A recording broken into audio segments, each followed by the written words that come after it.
पानी के कारण उसका स्टेबिलिटी है कम हो जाता है, तो सब मिट्टी सब पानी के साथ बह के आ जाता है, रोड पे आ जाता है, रोड जाम हो जाता है, बहुत लोग सब मर जाते हैं, आगे में जितना घर सब रोड साइड बनाए रहते हैं, सब आदमी सब बहुत जान माल की क्षति होती है। तो ये इसको स्लोपिंग है, इसको स्टेबलाइज करने के लिए, इसको स्टेबलाइज कैसे करते हैं बाबू?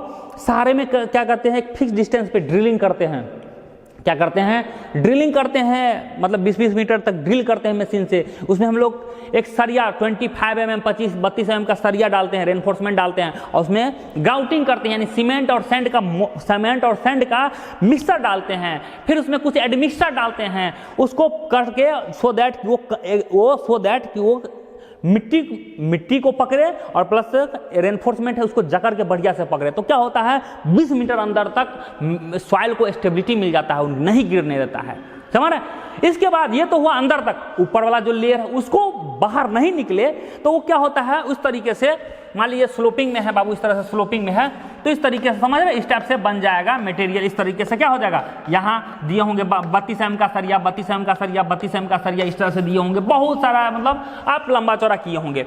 अब ये इस टाइप के, फिर इसको क्या कर देते हैं बाबू, इसको इस तरीके से फिर बीम बना देते हैं। इसको क्या कर देते हैं, इस तरह से बीम बना देते हैं, इस तरीके से बीम सब बना देते हैं, सबको इस तरीके से बीम बना देते हैं, तो और मजबूत हो गया बीम। इस तरह से ढाल, इस पैटर्न को क्या बोलते हैं पता है ना? ग्रिड पैटर्न बोलते हैं, ग्रिड पैटर्न बोलते हैं। ग्रिड आप सर्वे में भी पढ़े होंगे, मेरिडियन 4 तरीके, चौथा मेरिडियन यही था, ग्रिड मेरिडियन इसी टाइप से है, जो आर्बिट्रेरी हम लोग बना देते हैं, बेंच मार्क बना देते हैं, या हो गया आपका ग्रिड हो गया, ठीक है ना? तो ग्रिड, इस टाइप के चीज को ग्रिड बोलते हैं। जो आपका जाली सब होता है इस टाइप का होता है, इसको बोलते हैं ग्रिड पैटर्न बोलते हैं। कहीं भी इस टाइप का होता है ग्रिड कह सकते हैं, क्लियर है? तो ग्रिड हो गया।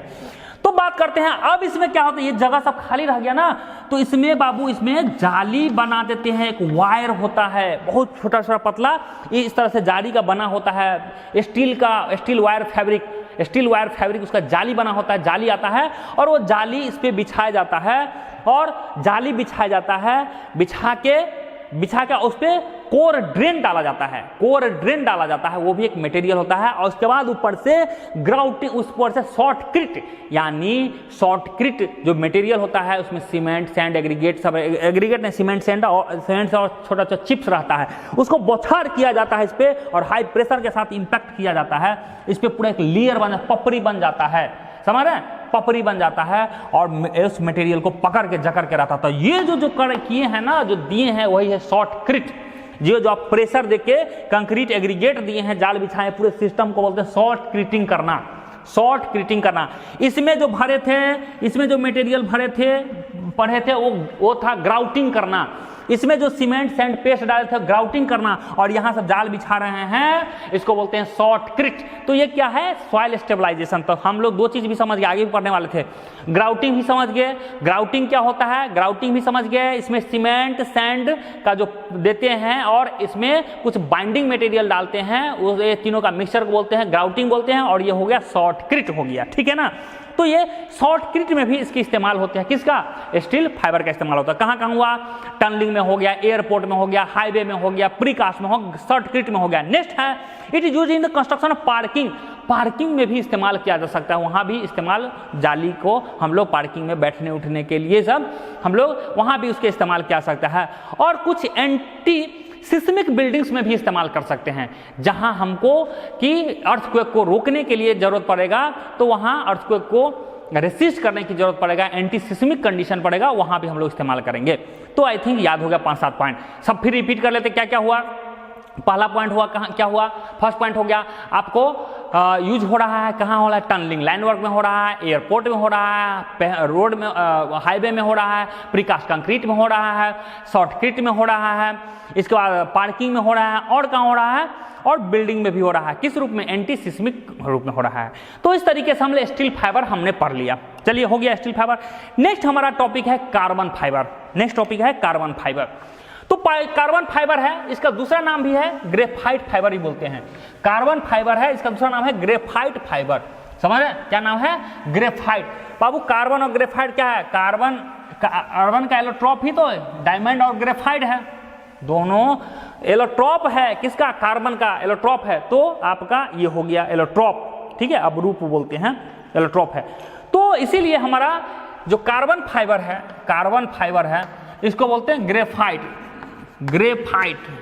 ग्रेफाइट फाइबर भी बोलते हैं, ग्रेफाइट फाइबर भी बोलते हैं, ठीक है, ग्रेफाइट फाइबर बोलते हैं। इसमें ऑब्वियसली कार्बन फाइबर है तो कार्बन की क्वांटिटी ज्यादा है, इसलिए इसका नाम दे दिया कि डोमिनेटिंग हो गया कार्बन फाइबर, क्योंकि कार्बन की क्वांटिटी इसमें बहुत ज्यादा है। तो इसमें कार्बन, इनफैक्ट कार्बन की क्वांटिटी बाबू 85% कार्बन है, समझ रहे हैं, कार्बन। और ऑब्वियसली कार्बन की क्वांटिटी ज्यादा है, इसीलिए इसका अल्टीमेट स्ट्रेंथ तो बहुत ज्यादा हो ही जाएगा। लेकिन यहाँ इसको ऐसे बोलते हैं इसका कि फ्लेक्सुरल स्ट्रेंथ बहुत बढ़िया है, फ्लेक्सर यानी बेंडिंग स्ट्रेंथ बहुत बढ़िया है, टेंसाइल स्ट्रेंथ बहुत बढ़िया रहेगा। लेकिन चूंकि कार्बन क्वांटिटी ज्यादा है, आयरन का क्वांटिटी इसका मतलब कम हो गया, आयरन क्वांटिटी कम होने से इसका वेट क्या हो जाएगा, लो हो जाएगा और लो थर्मल एक्सपेंशन भी हो जाएगा, ठीक है। तो चलिए हम लोग रिपीट कर लेते हैं, सबसे पहले ऊपर से देखते आते हैं। सबसे पहले हो गया कार्बन फाइबर या आपका ग्रेफाइट फाइबर है। तो ये जो फाइबर होता है ये आपका स्टील फाइबर से ज्यादा पतला होता है, स्टील फाइबर से ज्यादा ही पतला होता है। तो पहला पॉइंट लिखेंगे, फर्स्ट पॉइंट लिखेंगे, क्या लिखेंगे, it consist of extremely thin fibre, it consist of extremely thin fibre, it consist of extremely thin fibre, fibres of about 0.005 mm 0.005 mm to 0.01 mm।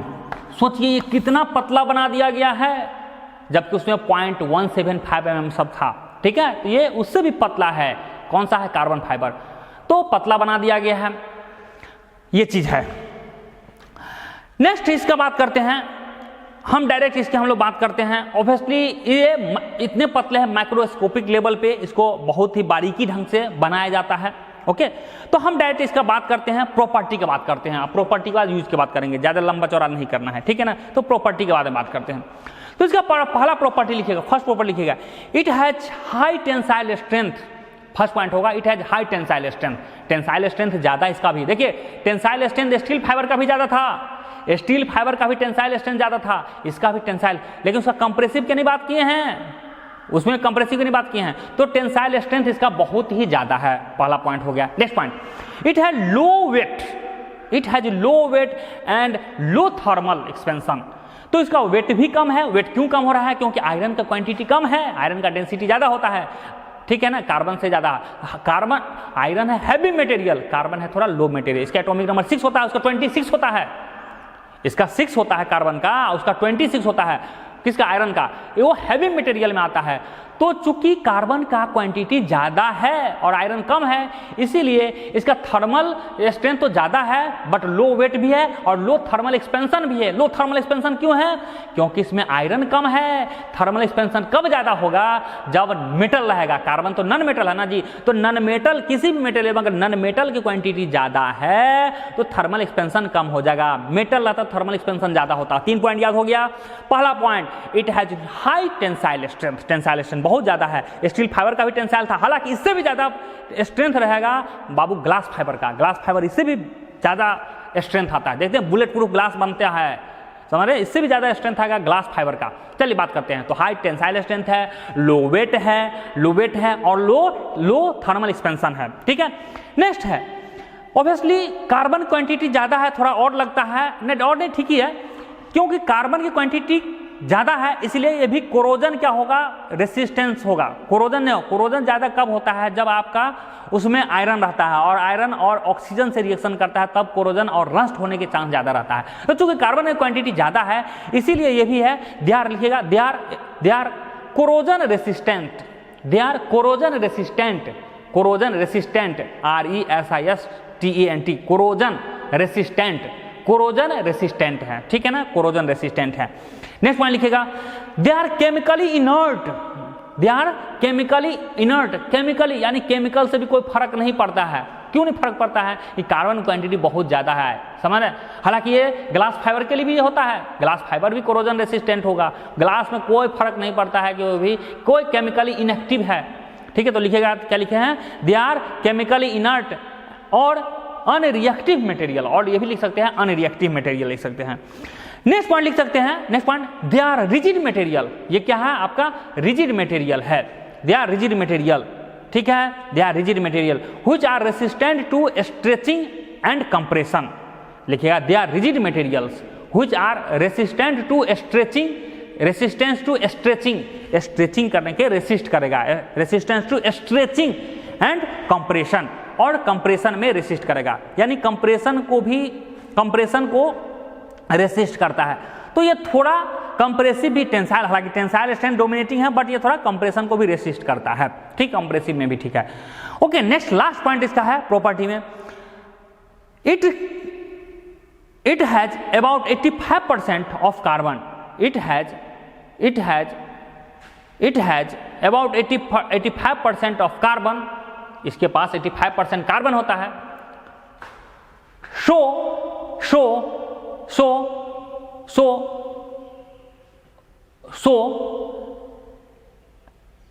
it has high flexural,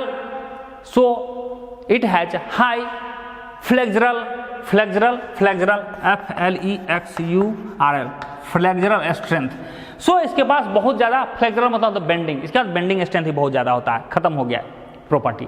next हम बात करते हैं इसका use की बात करते हैं। अब इसका यूज क्या है, यूज की बात करते हैं। ऑब्वियसली हम अब यूज की बात करेंगे, हम बोले थे लंबा चौड़ा नहीं पढ़ेंगे, सिर्फ प्रॉपर्टी यूज की बात करेंगे।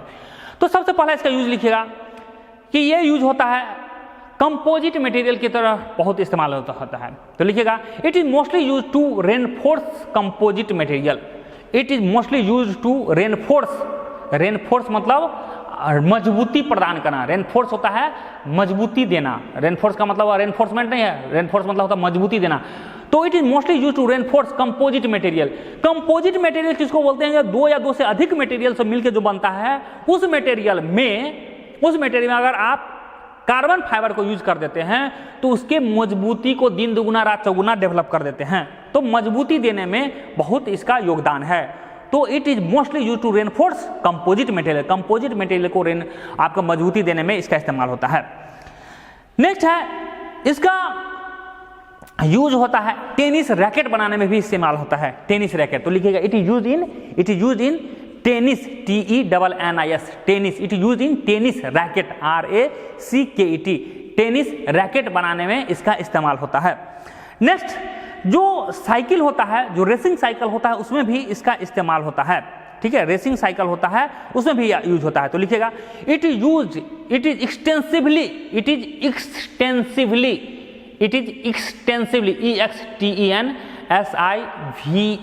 एक्सटेंसिवली मतलब अत्यधिक। तो it is extensively use in the cycle industry,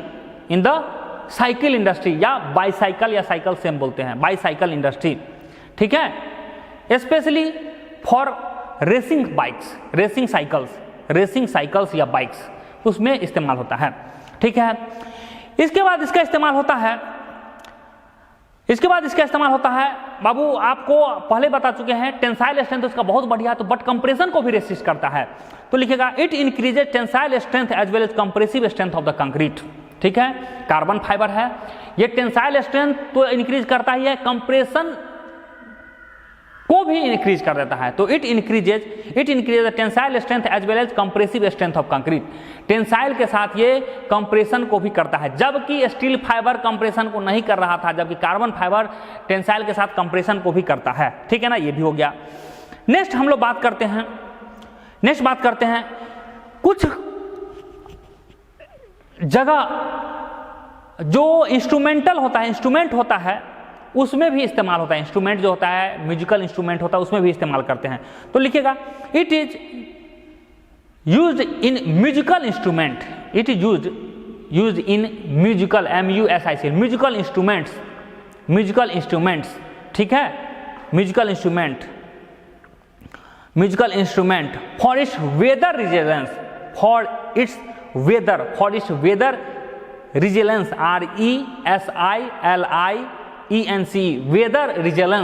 weather resilience and ability to recreate the tones of guitar, and ability to recreate मतलब दोबारा recreate the tones of guitar, यानी गिटार के टोन को रिक्रिएट करने के लिए, उसके टोन को चेंज करने के लिए, चूंकि इतना पतला होता है ना बाबू, धागा के रूप में होता है, वायर के रूप में होता है, तो उसके टोन सबको चेंज करने के लिए, उसके मतलब उसके क्वालिटी को इंप्रूवमेंट करने के लिए म्यूजिकल इंस्ट्रूमेंट के भी रूप में इस्तेमाल हो चुकी है। इतना पतला होता है 0.005 टू 0.01 तक पतला हो सकता है, इसीलिए म्यूजिकल इंस्ट्रूमेंट में भी इसका इस्तेमाल होता है।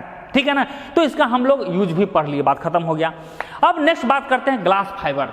अब लास्ट है ग्लास फाइबर है, ठीक है ना, ग्लास फाइबर है बाबू, ग्लास फाइबर। नेक्स्ट क्या है आपका, ग्लास फाइबर है, ग्लास फाइबर है, ठीक है, ग्लास फाइबर।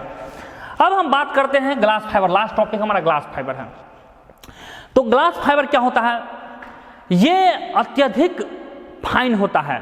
तो लिखिएगा it is the material, it is the material, it is the material which is extremely fine fiber of glass, which is extremely, extremely मतलब होता है बाबू अत्यधिक, extremely EXTREMEL, extremely fine fibers of glass, बहुत ही ज़्यादा fine fibre होता है, बहुत ही ज़्यादा होता है, फाइन होता है, इसीलिए हम लोग इसका भी इस्तेमाल करते हैं, इसीलिए इसका स्ट्रेंथ भी बहुत ज़्यादा होता है बाबू, इसलिए इसका स्ट्रेंथ भी ज़्यादा होता है। चलिए डायरेक्ट हम लोग लंबा चौड़ा नहीं करके डायरेक्ट इसका हम लोग प्रॉपर्टी के बारे में पढ़ेंगे, यूज के बारे में पढ़ेंगे। तो प्रॉपर्टी के बारे में लिखिएगा, प्रॉपर्टी के बारे में, it has high ratio of surface area to weight, it has high ratio of, it is high ratio of surface area to weight, it has high ratio of surface area to weight, समझ लें, high ratio surface area to weight, यानी इसका wait तो कम होगा, जितने wait होना चाहिए उससे ज़्यादा सरफेस एरिया, यानी सरफेस एरिया टू वेट का रेशियो बहुत ज़्यादा होता है, वेट का रेशियो बहुत ज़्यादा होता है, समझ रहे हैं, यानी उतने ही वेट का स्टील फाइबर लीजिए, उतने ही वेट का, यानी 100 ग्राम स्टील फाइबर लीजिए, 100 ग्राम ग्लास फाइबर लीजिए और 100 ग्राम कार्बन फाइबर लीजिए, तो सबसे ज़्यादा सरफेस एरिया मिलेगा किसमें, ग्लास फाइबर में, समझ रहे हैं, 100 ग्राम तीनों ले रहे हैं तो सरफेस एरिया ज़्यादा किसमें मिलेगा, ग्लास फाइबर, क्योंकि ग्लास थोड़ा हल्का होगा इसीलिए। अच्छा, ये किस तरीके से समझ सकते हैं बाबू, ऐसे समझ सकते हैं, एक हाथ में रखा हुआ है, इसमें से निकला हुआ रहता है, इसमें से फूल सब निकलते रहता है, या एक पतला पतला धागा सब निकलते रहता है, मार्केट से मिलता रहता है कुछ, ठीक है ना, उस टाइप से समझ सकते हैं, पतला पतला और चमकीला है, चमक रहा है, इस तरीके से आप सोच सकते हैं। ग्लास फाइबर है, एकदम शाइनिंग करते रहेगा, तो ये हो गया बहुत ज़्यादा, इसका क्या है बाबू, एक्सट्रीमली फाइन है। तो आप सॉइल मैकेनिक्स में भी पढ़ चुके हैं कि फाइन मटेरियल का जो फाइन सैंड रहेगा, जो भी फाइन मटेरियल है उसका कोर्स के तुलना में सरफेस एरिया ज़्यादा होता है, जितना ज़्यादा फाइन रहेगा उतना ही ज़्यादा सरफेस एरिया बढ़ेगा। तो ऑब्वियसली फाइन जितने, ये बहुत ज़्यादा फाइन, तो सबसे ज़्यादा फाइन हो ग्लास फाइबर, उससे कम फाइन है कौन सा है आपका कार्बन फाइबर, उससे कम फाइन कौन सा है, स्टील फाइबर है, स्टील फाइबर है, तो सबसे ज़्यादा फाइबर हो गया ग्लास है, इसीलिए surface area to weight ratio इसका बहुत ज़्यादा होता है। Next, it has good thermal insulation, लिखिएगा next point, it has good thermal insulation, heat, thermal मतलब हीट हो गया, हीट को रेसिस्ट करने की क्षमता बहुत ज़्यादा होती है, क्यों, क्योंकि ये तो अपने आप में क्या है, ये एक नॉन क्या है, इंसुलेटर है, ये एक इंसुलेटर है, ठीक है ना, इसीलिए इसका क्या होगा, एक कंडक्टर नहीं है, इसीलिए इसका क्या होगा, टेंसाइल स्ट्रेंथ, गुड थर्मल होगा। इसके बाद इसका क्या है, टेंसाइल स्ट्रेंथ बहुत ज़्यादा होता है, लेकिन ये कंप्रेशन में बहुत ही कम होता है, ठीक है ना, आपको बता रहे हैं। तो लिखिए next point, it has good tensile strength, it has good tensile, तो ध्यान से दीजिए, टेंसाइल स्ट्रेंथ तीनों का बढ़िया था, स्टील फाइबर उसका भी टेंसाइल स्ट्रेंथ बढ़िया था, इसके बाद जो कार्बन था उसका टेंसाइल स्ट्रेंथ बढ़िया तो था, लेकिन बहुत खराब कंप्रेशन भी नहीं था, कंप्रेशन भी ठीक ठाक था, लेकिन इसका कंप्रेशन बहुत ही खराब है, ठीक है, तो ये इतना बढ़िया कंप्रेशन नहीं है, कंप्रेशन फाइबर कंप्रेशन स्ट्रेंथ इसका उतना बढ़िया नहीं है, लेकिन इसके कंप्रेसिव स्ट्रेंथ को बढ़ाया जा सकता है, ठीक है, इसे कंप्रेसिव स्ट्रेंथ को हम बढ़ा सकते हैं, कैसे, प्लास्टिक का इस्तेमाल करते हुए। तो नेक्स्ट पॉइंट लिखिएगा, it's compressive strength can be increased, it's compressive strength can be increased, it's compressive, अच्छा बाबू क्या लिखे थे, एक मिनट ऊपर से लिख लीजिएगा, it has high ratio of surface area to weight, ये चीज लिखिए, it has high ratio of surface area to weight, ये पहला पॉइंट था। सेकेंड पॉइंट था, it has good thermal insulation, ठीक है, it has good thermal insulation, दूसरा पॉइंट था। तीसरा पॉइंट है, it has a good tensile strength, it has good tensile strength